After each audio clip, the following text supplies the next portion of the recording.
Saya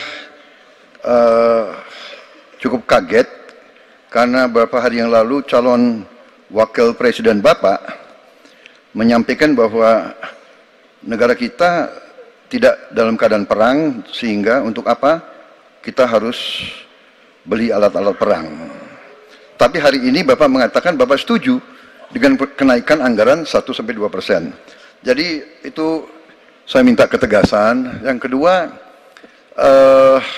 ya sekali lagi data-data yang Bapak pegang adalah keliru, dan juga Pak Ganjar tadi juga banyak kelirunya. Saya sangat transparan, dan semua partai yang mengusung Bapak Profesor Anies mendukung APBN, berarti mendukung program saya,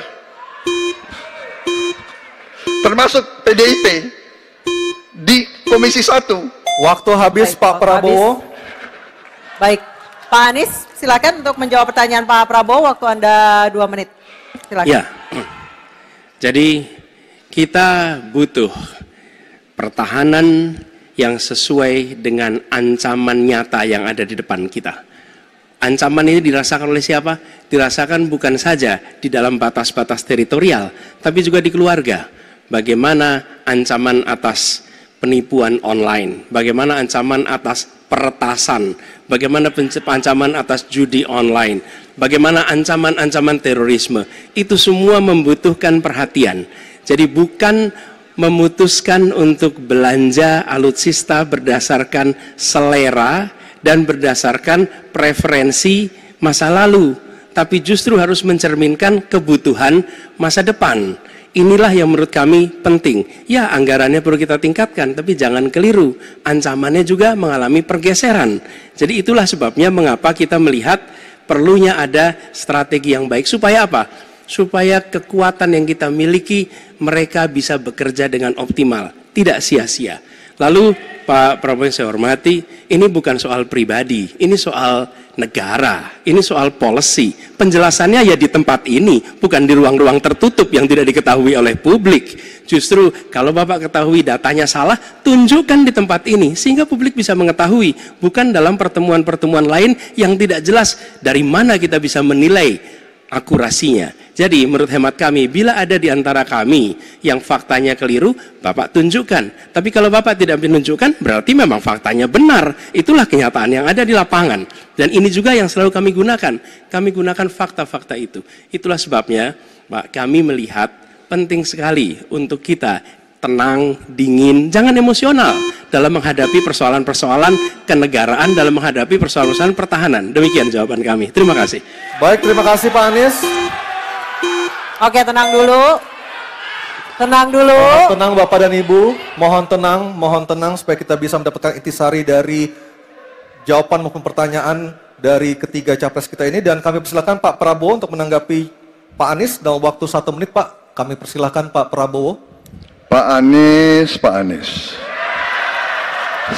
Saya tidak bicara tertutup, saya bicara di Dewan Perwakilan Rakyat Komisi 1, di mana semua partai yang mengusung Bapak hadir dan menyetujui yang saya ajukan.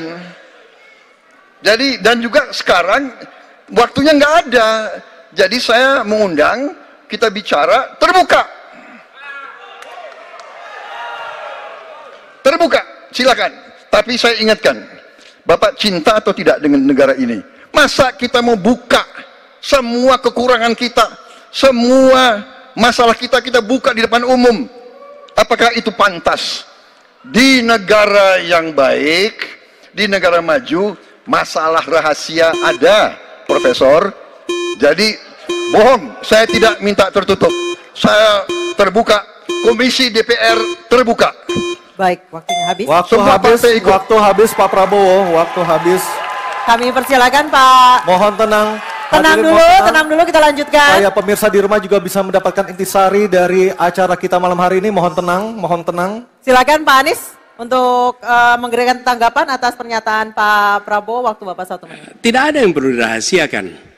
Bapak Presiden menyampaikan, Bapak punya lahan lebih dari 340.000 hektar, sementara TNI kita, prajurit kita, selebih dari separuh tidak punya rumah dinas. Itu fakta, tidak perlu dibicarakan secara tertutup. Itu kekurangan yang harus kita perbaiki.